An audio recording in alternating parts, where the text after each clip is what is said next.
When I enrolled in an English course, I met Clara, a magnetic woman in her early 30s with dark hair that cascaded in waves over her shoulders. Her brows arched sharply when she explained grammar, as if dissecting the souls of her students alongside their sentences. Beyond the language school, she taught at a public high school, where a peculiar ritual began just weeks into her tenure. Each morning, opening her class journal before lessons, she found a hand-cut heart made of glossy paper. One side bore delicate roses, violets, and grapevine leaves, while the other simply read, "I love you." At first, she laughed it off, assuming a student's joke.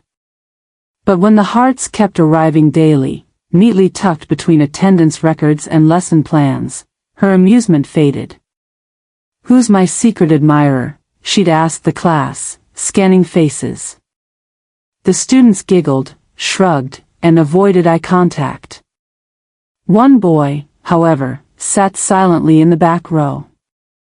He rarely raised his hand, and when Clara called him to the board, his voice quivered like a leaf in wind.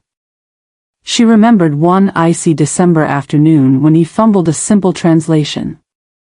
"Your pronunciation is terrible," she snapped.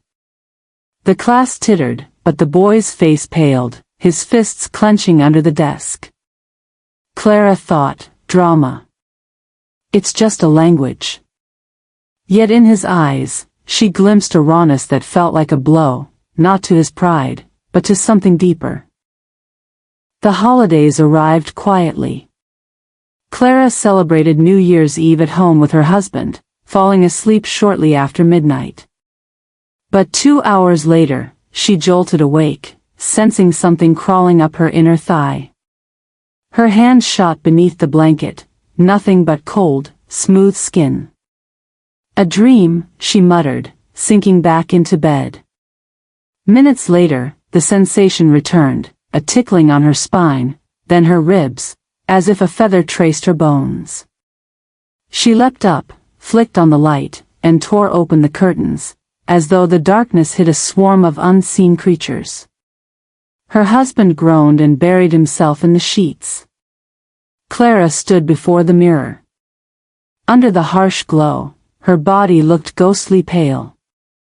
No rashes, no bites, only shadows dancing on her ribs. Hallucinations? Stress? She wondered, climbing back into bed. Yet the moment her head hit the pillow, the crawling resumed. Not pain, not itch, just a relentless, intimate awareness of something moving inside her skin.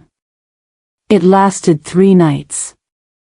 On the 4th, she slept soundly, waking without a trace of the phantom sensations. At school, Clara's colleagues whispered in the staff room, the quiet boy had jumped from a rooftop. Date, January 1st. The same night, Clara realized, as the crawling began. The police found no drugs, no notes, only a hollow silence in his parents' eyes. She tried to dismiss the connection. Coincidence, she told herself. But the hearts in her journal never returned. She flipped through every page, hoping one had slipped into the margins. Nothing. Years passed. Clara kept the hearts in a cedarwood box, tracing their edges with her fingertips. She wondered if the boy had meant to say something beyond the clumsy, "I love you," a plea for recognition, a cry for help. Did the crawling sensations on her skin mirror his final, invisible struggle? She began noticing small things, a girl hiding trembling hands under her desk, a boy avoiding eye contact. She scribbled their names in a notebook, fearing another unnoticed soul.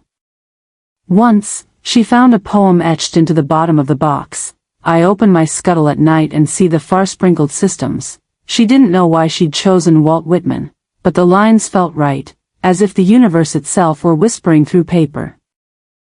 In the final chapter, Clara gazes at the last heart, the one with the half-finished daisy. Its petals remain blank, as though the artist had vanished mid-stroke. She imagines the boy pausing, realizing something too late. On the last day of school, she brings a teapot to class. To remember each other, she says, pouring chamomile into mismatched mugs.